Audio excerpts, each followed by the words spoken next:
Well, alright, everybody, we are here with a new series called Wrestling at War, made by Pistol Pete.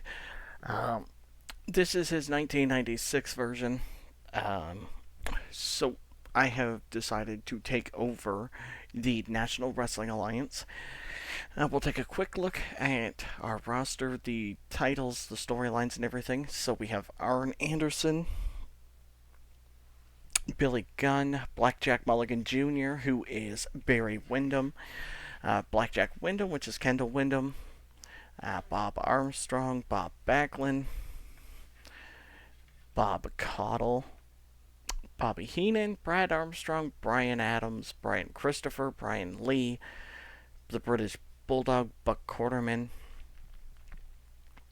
Buddy Landell, Bushwhacker Butch and Luke, Chris Jericho, Dan the Beast Severin, Dean Malenko, Dusty Rhodes, Dutch Mantel, Earl Hebner, Earl Robert Eaton, um, Elijah Hassan, Elizabeth Farouk, Fit Finley, Gary Hart, Kenichiru Tenryu, Harley Race and Hugh Morris, J.J. Dillon, Jim Cornette, Jim Crockett Jr., Jim Powers, Jim Ross, Jimmy Jam Garvin, uh, Johnny Laurinaitis, Lee Marshall, Lord Stephen Regal, Lou Fez, Marty Jannetty, Michael P.S. Hayes, Muhammad X, who is Ernest the Cat Miller, uh, Nero, who is Test, Percy Pringle, Prince Malachi, the Macho Man Randy Savage, Ric Flair, Ricky the Dragon Steamboat, Roddy Piper, Samu, Scott Armstrong, Scott Norton, Scotty Studd, Shaka Brown, who is D'Lo Brown, Sister Sherry,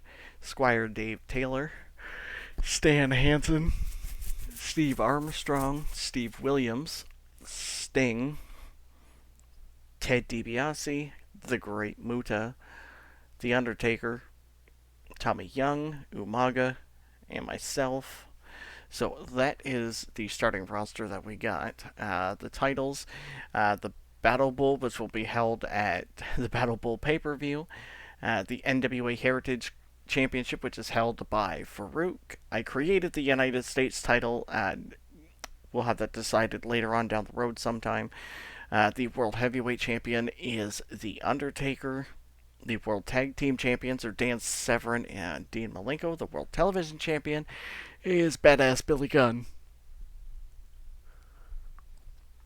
So the storylines that we got are Black Eyes and Charlie Horses, which is the Blackjacks, and um, the Four Horsemen, Dead Scorpion, which I added in the Bulldog, Ric Flair, and Ted DiBiase, but it's the Undertaker and Sting. Uh, Death to the Dealer, which is Hansen and Williams versus uh, Morris and Nero. Arn versus the Nation of Domination. Roddy Piper versus Tenryu, Billy Gunn versus Buddy Landell, and then Muta versus the Macho Man. So, we'll take a look at our events. We have prime time every Monday, Saturday nights on Thursday, and then it's shown on Saturday night. Our first pay per view will be Battle Bowl, Super Brawl, March Madness, Spring Stampede, Capital Combat, the Great American Bash, Clash of Champions, Slamboree, Fall Brawl, Halloween Havoc, Wrestle War, and then ending everything with Starcade. Our tag teams are Big and Bad, which is Adams and Lee, Brad and Scott, Brad and Steve, the Death Dealers, Scott and Steve, Servants of the Sisters, the Blackjacks, the Blue Bloods, all three of them, the Bushwhackers, the Horsemen, then Dan and Dean, and then the Wild Samoans. So, oh shoot, I forgot to actually go through and do all this stuff.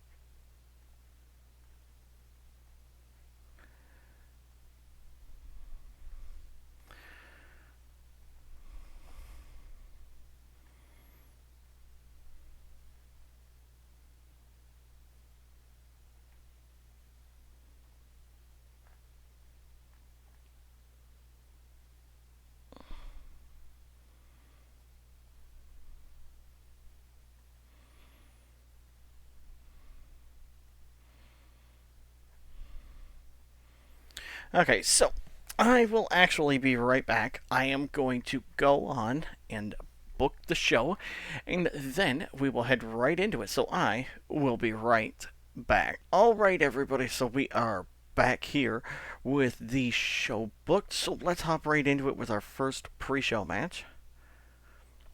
In a pre-show bout that had good heat and decent wrestling, Stan Hansen defeated Nero in 10 minutes and 15 seconds by pinfall with a lariat. The crowd is expectant and simmering. The wrestling rating is a 65. The crowd is a 71, so the segment got us a 71. Stan had a 76. Nero had a 54. It advanced the Death to the Dealer, and it gained heat. Stan and Nero have pretty good chemistry. Jim Ross and Bobby Heenan work extremely well together. The commentary quality lifted the match. Sister Sherry did good work at ringside. Nero and Sister Sherry have pretty good chemistry, and Nero is getting better at his gimmick. So let's head to our opening contest here. And about that had great heat and good wrestling, the Four Horsemen. Number 2 defeated the Blue Bloods in 1649 when Dan Severn pinned Earl Robert Eaton. The match was the Four Horsemen make defense number 4 of the NWA World Tag Titles. The crowd heat is simmering. The wrestling rating got a 72. The crowd got a 78. We got a 73. Dean had an 83, Dan had a 77, Lord Steven Regal had a 67, Robert Eaton had a 62. It advanced the Black Eyes and Charlie Horses segment. Dan and Dean have great chemistry. Jim Ross and Bobby Heenan work extremely well, and the commentary quality lifted the match. So let's head to our next segment here. We got an 82, that's actually pretty good. Now hold on just 1 second. Hold on. I'm sick and tired of watching you two walk around here with those belts over your shoulders. Like you're the greatest tag team in wrestling today. You call yourself the Four Horsemen, the greatest champions in the NWA. And why in the hell have you been ducking the Blackjacks every week? It's another excuse, another cheap explanation, another way to avoid getting in the ring with Barry Windham and Kendall Windham.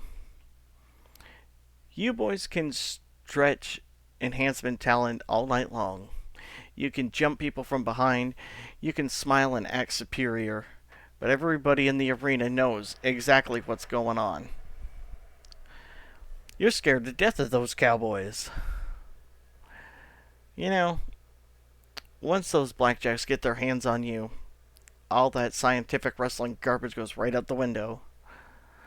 You see, Dean Malenko likes nice, clean wrestling holds. Dan Severn likes those submissions. But Barry and Kendall, they like to fight like men raised in bar fights and cattle fights. They don't care about wrestling clinics. They care about winning those tag team championships. So I'm out here tonight to make this real simple. You either give the Blackjacks the title match they've earned, or every single fan watching this show is gonna know that the Horsemen are nothing but a couple of yellow-bellied cowards hiding behind those belts. So the crowd heat is hot and rising. The segment got us an 82. It advanced the Black Eyes and Charlie Horses segment. Jim Cornette improvised well through the segment, and the angle got the crowd a lot hotter too. So let's head to our next match. Oh, it's another segment. I forgot it was another segment. Let me tell you something, people. Well, let me tell you people something. For years, I've heard about the NWA. I've heard about the toughest men in wrestling, the roughest fights, the baddest locker room in the sport. So I decided Roddy Piper was going to come down here and see it for himself. And I'm standing here tonight to tell every wrestler in the locker room, there ain't a man alive I'm afraid of. I didn't come here to make friends. I came here to fight every tough guy this company has to throw at me. Hey, whoa, Piper. You walk into the National Wrestling Alliance acting like a hero, but you don't belong here. This is not New York. This is not Hollywood. This is the NWA. In this company, loudmouths don't survive. You say there isn't a man alive you fear? I assure you, Mr. Piper, I have someone who's going to take care of you. and the mystery is money. So the crowd heat is white hot now. The segment got us an 85. It advanced the Hot Rod 10 room storyline. Gary improvised well through the segment. Jim Cornette did a bad job at being a road agent. The angle got the crowd a lot hotter. So let's head to our next match. And about that had fantastic heat and decent wrestling. Arn Anderson defeated Shaka Brown in 10-10 when Shaka was disqualified when Farouk ran in and attacked Arn Anderson and Muhammad attacked Arn. So the crowd heat is very hot. The wrestling rating got a 68. The crowd rating was an 85. The segment got us a 77. Arn had an 81. Shaka had a 54. It advanced the Heritage at Heart storyline. Jim Ross and Bobby Heenan worked extremely well. The commentary quality lifted the match. J.J. Dillon did good work at ringside. And Arn and J.J. are... can I handle it now? Yeah, sweet. Okay, so we turned Arn face after this. So, let's head to our next segment. Oh.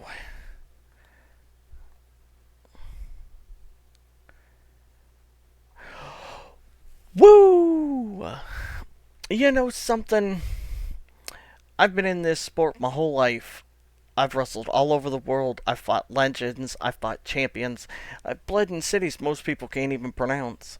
And right now, the NWA needs Ric Flair more than ever. Because everywhere I look, I see chaos. I see factions. I see men trying to destroy this company. I see a world champion in The Undertaker who hides in darkness. I see Sting hurt. And I see people wondering who is going to stand up and lead professional wrestling back into the light. Well, let me make this perfectly clear. I am still the standard bearer of this business. Woo! You want to talk about Battle Bowl? You want to talk about the NWA World Championship? Then you better be talking about Ric Flair. Because I have spent my entire life proving I can survive anybody. Barry Windham, Ricky Steamboat, Terry Funk, Hulk Hogan. And if The Undertaker thinks he could scare Ric Flair, then dead man, you don't know who you're dealing with. So at Battle Bowl, I'm demanding my opportunity at the NWA World Heavyweight Championship. Not because I'm owed anything, but because I've earned it. To be the man. Woo! So, the crowd heat is now very hot. The NWA Dead Scorpion advanced. The segment got us a 100. Flair looked good. He improvised well throughout the segment. So let's head to our next match. I thought this one was going to be down a little bit.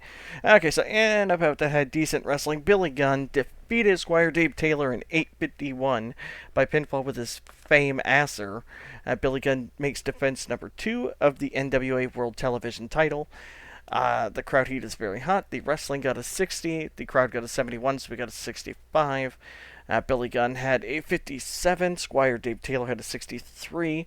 It advanced the I'm Not Your Buddy Bill storyline. Jim Ross and Bobby Heenan worked extremely well, and the commentary quality lifted the match. So, let's head to our next segment.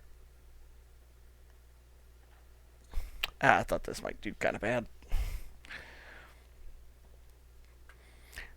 Ladies and gentlemen, I'm standing with the newest member of the National Wrestling Alliance, Roddy Piper. Roddy, earlier tonight, Gary Hart interrupted your introduction to the NWA and promised he had a man waiting for you. Bob Caudle, let me tell you something right now.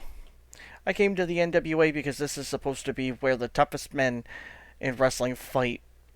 Well, I've been welcomed already. First, Gary Hart comes out telling me I don't belong. Then he starts making threats about some mystery man. Well, Gary, if your mystery man's watching right now, tell him Roddy Piper ain't hard to find, because I'll fight anybody in this company. The Four Horsemen, the Nation, the Undertaker, I don't care who it is. But tonight, I got a fight right in front of me.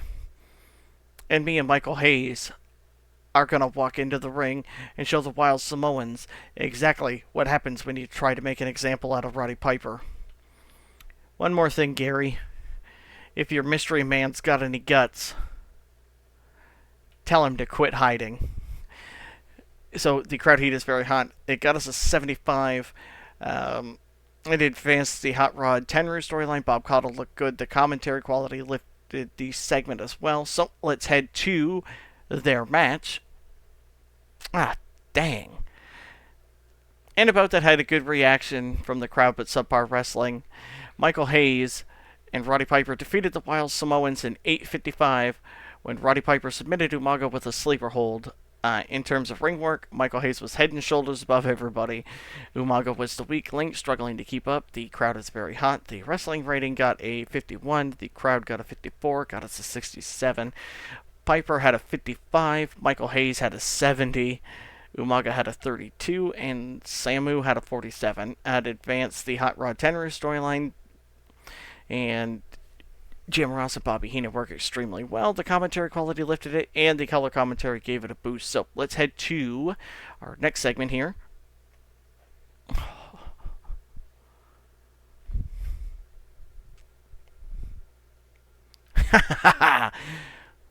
You know, it's always amusing to me watching desperate men beg for opportunities. Earlier tonight, Ric Flair came out here shouting, screaming, demanding another chance at glory. And honestly, it was embarrassing. Because while Ric Flair is living in the past, Ted DiBiase is thinking about the future. You people cheer for emotion. You cheer for passion. You cheer for loud speeches.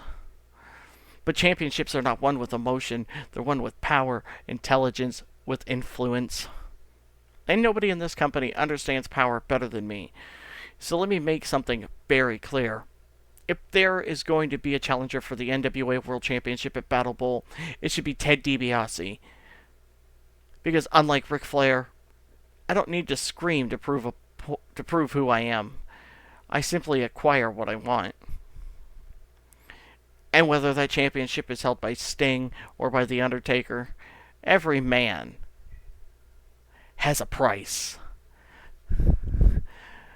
So the crowd heat is very hot. The segment got us a 92. It advanced the NWA Scorpion, or Dead Scorpion. Oh, it was limited. Okay, well, I guess we could have made it a little longer. So let's head to the next match. In a decent wild brawl, Farouk defeated Finlay in 9:53 by pinfall with his Dominator. Farouk makes defense number 2 of the NWA Heritage title. The crowd heat is very hot. The segment got an 80 or a 64. The crowd rating got a 67. The segment got us an 80. Farouk had an 81. Finlay had a 46. The NWA Heritage at heart is advanced. Jim Ross and Bobby Heenan work extremely well on commentary. The commentary quality lifted the match. Bob Backlund did some good work at ringside. Finlay and Bob Backlund have good chemistry, and they are on different sides of the face and heel divide. So we'll have to change that eventually. So let's head to the next segment.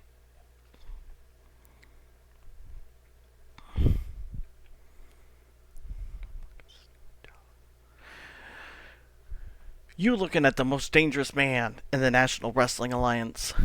And this right here, the Heritage Championship, proves it. And this ain't no Pretty Boy Championship. It ain't no politician's title. This is the Heritage Championship. And Heritage means fighting. It means toughness. It means pain. It means surviving when everybody else breaks. And then there ain't a man in that locker room that could take it from me. Not Arn Anderson, not Barry Windham, not Stan Hansen, not anybody. You people still don't understand what the nation is building here. We ain't asking for respect anymore. We taking it. And every challenger that steps into the ring with me, they leave hurt. They leave broken. And they leave understanding exactly what this championship belongs to Farouk. So if anybody in the NWA wants a shot at the Heritage Championship, you better bring more than guts. Because when the bell rings, I'm gonna stomp your ass into the ground. So the crowd heat is very hot. The segment got us a 71. It advanced the Heritage at Heart storyline. The commentary quality lifted the segment.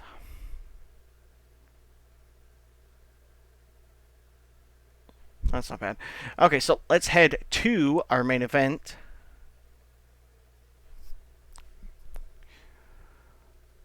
In a bout that had unbelievable heat and superb wrestling, Randy Savage and Ric Flair defeated Genichiro Tenryu and the Great Muta in 14:44 when Randy Savage pinned Tenryu with his diving elbow drop. The crowd heat is very hot. The wrestling rating got an 89. The crowd got a 100. The segment got a 94. Ric Flair had an 87. Savage had an 86. Muta and Tenryu both got a 91. The Dead Scorpion advanced. The Muta versus the Madness advanced and gained heat as well. Jim Ross and Bobby Heenan work extremely well. Savage and Elizabeth have great chemistry. Tenryu and Gary Hart have great chemistry. And the match got the crowd buzzing. So let's finish off our show here. We got a 91. It increased our popularity in 37 regions. We made $2.6 million off that episode, so that's great. Popularity recaps, not really anywhere yet. Okay, so that is the end of our first episode, so I will see everyone in the next one.